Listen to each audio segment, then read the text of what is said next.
আর মাত্র কয়েক মিনিটের অপেক্ষা, তারপরে শুরু হবে পরীক্ষা। তবে পরীক্ষা কি দাগি মুক্ত হবে গতকালও তা নিশ্চিত করতে পারল না এসএসসি। বারবার প্রশ্নের উত্তর এড়ালো স্কুল সার্ভিস কমিশন। এই ধরনের প্রশ্নের উত্তর 14 তারিখের আগে দেব না, প্রতিক্রিয়া এসএসসি চেয়ারম্যানের। কেন প্রশ্নের উত্তরে নিরুত্তর স্কুল সার্ভিস কমিশন? এর আগে রাজ্য সরকার ও স্কুল সার্ভিস কমিশনকে তীব্র ভর্ৎসনা করেছিল সুপ্রিম কোর্ট। এরা কোন নয়নের মণি যে দাগিদের হয়ে সওয়াল করছেন অ্যাডভোকেট জেনারেল? বৃহস্পতিবার এই মন্তব্য করেছিল সুপ্রিম কোর্ট।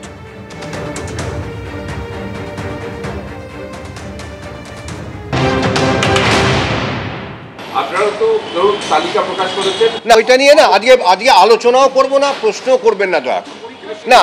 আমি জানি সুপ্রিম কোর্টের অবজারভেশন আমি পড়েছি। সুপ্রিম কোর্ট বলেছে যে কোনোভাবে কেউ দাবি এখানে না, এই প্রশ্নের আজকে আমি আলোচনাটা 14 তারিখের পরে করব। এটা এখানে আজকে জানানোর জন্য দরকার নেই। আমাদের ওয়েবসাইটে যেটুকু আছে সুপ্রিম কোর্টের নির্দেশ যা আছে সেটা সবাই জানেন, সেই মেনেই তারা বসবেন, আসবেন। এই ব্যাপারে আমাদের এই ব্যাপারে আমরা আজকে আলোচনা করব না।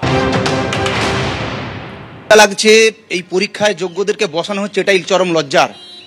যে কতবার যারা কোনো দোষ করলো না তাদেরকে আবার পরীক্ষায় বসিয়ে দিচ্ছে জোর করে 10 বছর পরে। আমরা জানি না যদি চাকরি পাই আবার 60 বছর পর্যন্ত আরো কতবার পরীক্ষা দিয়ে নিজেদেরকে যোগ্য প্রমাণ করতে হবে। আমরা শঙ্কিত, আতঙ্কিত। বাংলার শিক্ষক সমাজ, শিক্ষা এবং সামাজিক অবস্থা খুবই বাজে অবস্থা দেখেছি। দুঃখের সঙ্গে বলছি, লজ্জার সঙ্গে বলছি, আজকেও বৈজ্ঞানিক অমানবিক রায় এসছে এবং এটার একমাত্র কারণ রাজ্য সরকার, এবং দ্বিতীয় পর্যায়ে যদি কেউ দায়ী থাকে সেটা হচ্ছে সুপ্রিম কোর্ট। আমরা নিয়ম যেখানে প্যানেলের লোক নাম নেই, লোক চাকরি করছিল, যেখানে অ্যাপয়েন্টমেন্ট দেওয়া হয়েছে সেই সব প্যানেল বহির্ভূত লোকজনকে, যেখানে কম পাওয়া লোককে বেশি নাম্বার পাইয়ে চাকরি দেওয়া হয়েছে, তাদের মুখে ওই সাধুতার আর ট্রান্সপারেন্সির কথা আর সততার প্রতীকের মতো লজ্জা লাগা উচিত। এটা কষ্ট, লজ্জা, ঘৃণা হচ্ছে আমার আজকে পরীক্ষার হলে ঢুকতে।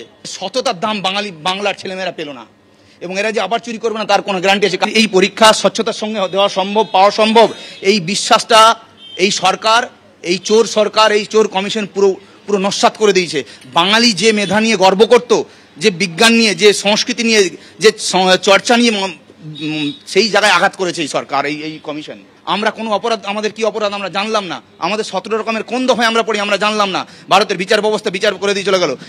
প্রায় 9 বছর পর শিক্ষক নিয়োগের পরীক্ষা। আজ নবম এবং দশম শ্রেণীর শিক্ষক নিয়োগের পরীক্ষা, যা আর মাত্র কিছুক্ষণ পরেই শুরু হতে চলেছে। বেলা 12টায় পরীক্ষা শুরু হবে, তবে তার আগে বেলা 11:15 পর্যন্ত পরীক্ষার্থীরা তারা পরীক্ষা কেন্দ্রে প্রবেশ করতে পারবেন, এবং যে কারণে এখনো পর্যন্ত পরীক্ষা কেন্দ্রগুলির সামনে পরীক্ষার্থীদের লাইন চোখে পড়ছে। একেবারে কড়া চেকিং হচ্ছে তাদের, এবং তারপরে পরীক্ষা কেন্দ্রে তাদেরকে প্রবেশ করতে দেওয়া হচ্ছে। নবম দশমের শিক্ষকের শূন্যপদ 23,212 এবং পরীক্ষা কেন্দ্রের সংখ্যা হচ্ছে 636। বিভিন্ন পরীক্ষা কেন্দ্রের ছবি আমরা আপনাদের সামনে তুলে ধরছি।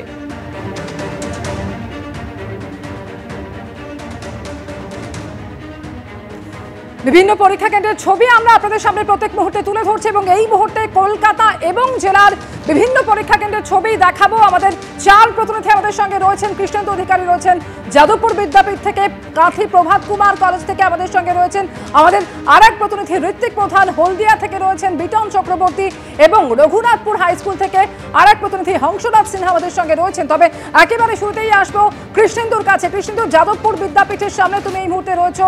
পরীক্ষা কেন্দ্রে প্রবেশের সময় আর মাত্র কিছুক্ষণ। এই মুহূর্তে একেবারে পরীক্ষা কেন্দ্রের সামনে ছবিটা দেখাও আমাদের।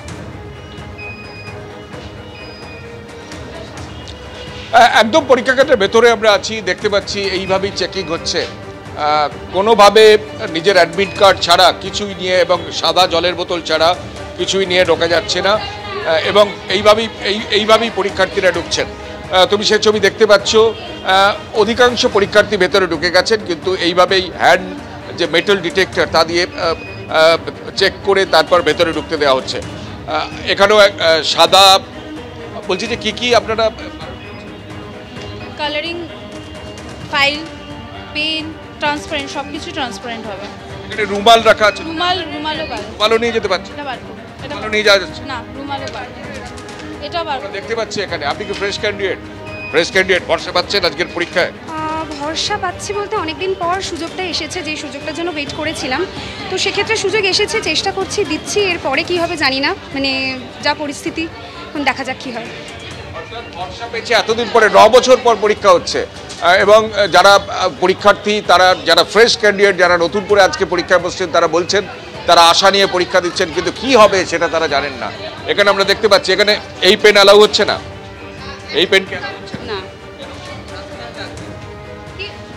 আমরা দেখতে পাচ্ছি সেই ছবি। এখানে বেশ কিছু জিনিসপত্র বাইরে ফেলে যেতে দেখতে পাচ্ছি। এখানে রঙিন অনেক রুমাল দেখতে পাচ্ছি, অর্থাৎ রুমাল নিয়ে ভেতরে ঢোকা পর্যন্ত নিষিদ্ধ। এখানে ব্যাগ রাখা হয়েছে, এখানে আমরা দেখতে পাচ্ছি প্রচুর ব্যাগ ডাই করে রাখা হয়েছে, অর্থাৎ ব্যাগ পরীক্ষা কেন্দ্রের বাইরেই রাখা হচ্ছে। অর্থাৎ নিট পরীক্ষায় যেমন একদম নজিরবিহীন নিরাপত্তা থাকে, নিট পরীক্ষায় ঠিক সেইভাবেই আমরা দেখতে পাচ্ছি স্কুল সার্ভিস কমিশনের এই নিয়োগের পরীক্ষায় নজিরবিহীন নিরাপত্তা দিয়ে আজকে কিন্তু পরীক্ষা হচ্ছে।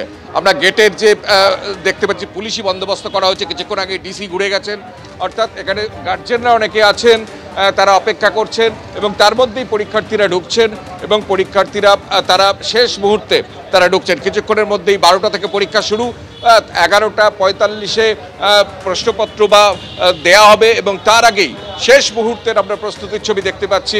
এখনও পরীক্ষার্থীরা ভেতরে ঢুকছেন এবং ভেতরে ঢুকে তাদের চেকিং হচ্ছে। আমরা আরও একবার দেখাতে বলবো দিব্যেন্দু সিংহকে যে এই ব্যাগগুলো এইভাবেই ডাই করে রাখা হয়েছে, অর্থাৎ ব্যাগ এবং অন্যান্য প্রসাধনী যারা এবং গয়না সমস্ত কিছুই বাইরে খুলে রাখতে হচ্ছে। এবং আমরা আরও একবার চেকিংয়ের ছবিটা দেখতে বলবো, এইভাবে চেকিং করা হচ্ছে। আপনারা কি বাইরে রেখে যেতে হচ্ছে? কি মানে মোবাইল রাখতে হবে বাইরে, রঙিন জলের বোতল যাবে না, রুমাল যাবে না। রুমালও যাবে না? না না, রুমালও যাবে না, রুমাল অ্যালাউ নেই। হ্যাঁ, রুমাল অ্যালাউ নেই, এই জন্য রুমালটা যাবে না। হ্যাঁ, অ্যাডমিট শুধু পেন যাবে, জেল পেন যাবে। আর আমরা আরও একবার ছবিটা দেখতে বলবো যে কি অধিকাংশ পরীক্ষার্থীরা কি কি নিয়ে ভেতরে ঢুকবেন তা নিয়ে একটা দ্বন্দ্বে পড়েছেন। যদিও শুধুমাত্র অ্যাডমিট কার্ড এবং স্বচ্ছ পেন ছাড়া কেউ কিছু নিয়ে যেতে পারছেন না ভেতরে। আর কয়েক মিনিটের অপেক্ষা, তারপর শুরু হবে এই পরীক্ষা। এই পরীক্ষাকে ঘিরে একটা আশা নিরাশার দোলাচলতায় ভুগছেন অন্তত পরীক্ষার্থীরা। তারা বলছেন তারা আশাবাদী, নতুন করে পরীক্ষায় বসছেন। আবার অনেকে বলছেন এরপর কি হবে সেটা নিয়েও তারা আশাহীনতায় ভুগছেন। সব মিলিয়ে পরীক্ষা পর্ব কিন্তু শুরু হচ্ছে কড়া নিরাপত্তার বজ্রহাটুরিতে। একেবারে কৃষ্ণেন্দু, তুমি আমাদের সঙ্গে থাকো। শেষ মুহূর্ত, একেবারে পরীক্ষা শুরু হবে 12টা থেকে। 15 মিনিটেরও কম সময় বাকি রয়েছে পরীক্ষা কেন্দ্রে পরীক্ষার্থীদের ঢোকার জন্য। সরাসরি আপনাদের নিয়ে যাব হলদিয়া গভর্নমেন্ট হাই স্কুলের সামনে। বিটন চক্রবর্তী সেই ছবিটা দেখাবে। বিটন। দেখো সুকন্যা, তোমাকে জানিয়ে রাখি যে 11:30 পেরিয়ে গিয়েছে। এই কেন্দ্রে অধিকাংশ পরীক্ষার্থী তারা কিন্তু ভেতরে প্রবেশ করেছে, কেননা স্কুল কর্তৃপক্ষের কাছ থেকে আমরা যে তথ্য পেয়েছি এখানে কিন্তু মোট আজকে 461 জন পরীক্ষা দিচ্ছে। একেবারে নিরাপত্তা যে ছবিটা দেখাতে বলবো ক্যামেরা পার্সন মানুষকে, একেবারে ত্রিস্তরীয় নিরাপত্তা। কেননা মেন রাস্তার পাশে এই যে মূল ফটক সেতু কিন্তু বন্ধ করে রাখা হয়েছে। পাশের এই ছোট গেট থেকেই কিন্তু পরীক্ষার্থীরা তারা ঢুকেছেন। তুমি দেখতে পাচ্ছ রাজ্য পুলিশের সশস্ত্র বাহিনী যেরকম ভাবে রয়েছে, একই রকম ভাবে কিন্তু পর্ষদে নিযুক্ত হওয়া যে সমস্ত নিরাপত্তা রক্ষী তারাও কিন্তু রয়েছে। এবং তার মধ্যখানে যে দেখা যাচ্ছে যে এই যে স্কুলের যে গেট, সেই গেটের সামনেও কিন্তু একতরফা ভাবে সেখানে নিরাপত্তা ব্যবস্থা রয়েছে। তুমি দেখতে পাচ্ছ পর্ষদের নিরাপত্তা রক্ষীরা যেরকম রয়েছেন, যেরকম ভাবে স্কুল কর্তৃপক্ষ রয়েছেন, তারা কিন্তু এই জায়গাটাতে সকলকে মেটাল ডিটেক্টর দিয়ে পরীক্ষা করার পর কিন্তু তারপর ভেতরে আরেক দফা চেকিং করে কিন্তু ভেতরে তাদেরকে যেতে দেওয়া হয়। যেহেতু এখানে পরীক্ষার্থীর সংখ্যা 461, অধিকাংশ পরীক্ষার্থীরা তারা ঢুকে গিয়েছেন এবং এখানে পরিষ্কারভাবে লিখে দেওয়া হয়েছে যে তুমি দেখতে পাচ্ছ পরীক্ষা কেন্দ্রে মোবাইল ফোন এবং কোনো প্রকার বৈদ্যুতিন কোনো রকম ভাবে গেজেটস তারা নিয়ে যেতে দিচ্ছেন না।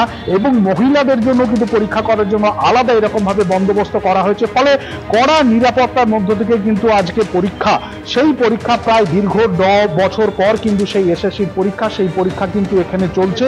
এবং এই পরীক্ষাকে কেন্দ্র করে যাতে কোনো ধরনের কোনো গন্ডগোল না হয়, কেননা সেই যে বিষয়টা কিন্তু প্রশাসনের কাছে একটি বড় চ্যালেঞ্জ। এবং অধিকাংশ যে সমস্ত যারা পরীক্ষার্থী তারা কিন্তু এসে গিয়েছেন, যে গুটি কয়েক বাকি রয়েছে তারাও কিন্তু একে একে প্রবেশ করছেন এবং পৌনে 12টা থেকে কিন্তু প্রশ্নপত্র দেওয়া হবে, তারপর বেলা 12টা থেকে কিন্তু পরীক্ষা শুরু হবে। একেবারে পরীক্ষা শুরু হতে আর মাত্র কিছু সময় বাকি, তার আগে একেবারে কড়া চেকিং চলছে পরীক্ষা কেন্দ্রে যখন প্রবেশ করছেন পরীক্ষার্থীরা। আর এবারে আপনাদের দেখাবো রঘুনাথপুর হাই স্কুল, সেখান থেকে আরেক প্রতিনিধি হংসরাজ সিনহা রয়েছেন। হংসরাজ, সেখানেও নিশ্চয়ই নিরাপত্তা একই রকম কড়াকড়ি, কি ছবি সামগ্রিকভাবে দেখতে পাচ্ছ? কারণ আর মাত্র কিছুক্ষণই বাকি পরীক্ষা শুরু হতে। হ্যাঁ দেখো, আর কিছু কয়েক মিনিট বাকি পরীক্ষার, কিন্তু আমরা দেখলাম এর আগে এখানে নিরাপত্তা বলায় পুরো মুড়ে ফেলা হয়েছে স্কুল। এখানে নিরাপত্তার জন্য রয়েছেন রাজ্য পুলিশের কর্তারা এবং কড়া নিরাপত্তায় কার্যত কিন্তু ঘিরে ফেলা হয়েছে এই রঘুনাথপুর উচ্চ স্কুল, যেখানে যেটা আমরা জানতে পেরেছি এখানে প্রায় 300-র মতন কিন্তু আজকে পরীক্ষার্থীরা পরীক্ষা দিচ্ছেন। আর আমরা পাশে দেখাবো এইখানে কিন্তু যে একটা বিশেষ ব্যবস্থা করা হয়েছে, যেখানে মহিলা যে পরীক্ষার্থীরা আছে তাদেরকে চেকিং করা হচ্ছে, পানীয় জলের বোতল যেটা ট্রান্সপারেন্ট, তাছাড়া কিন্তু পেনও এখানে ঢুকতে দেওয়া হচ্ছে না এবং কড়া নিরাপত্তা বারবার আমরা দেখেছি এখানে আধিকারিকরা এসছেন। এর পাশাপাশি তোমাকে বলে রাখি, কিন্তু এই পরীক্ষা কেন্দ্রে আমরা দেখতে পেয়েছি এই রাজ্য নয়, ভিন্ন রাজ্য উত্তরপ্রদেশ থেকেও কিন্তু এখানে পরীক্ষার্থীরা আজকে এই পরীক্ষা দিতে উপস্থিত হয়েছেন এবং ইতিমধ্যেই কিন্তু আমরা দেখতে পেয়েছি কি কোনো বিশেষভাবে সক্ষম পরীক্ষার্থীরাও তারাও কিন্তু এই পরীক্ষা কেন্দ্রে এসে পরীক্ষা দিচ্ছে।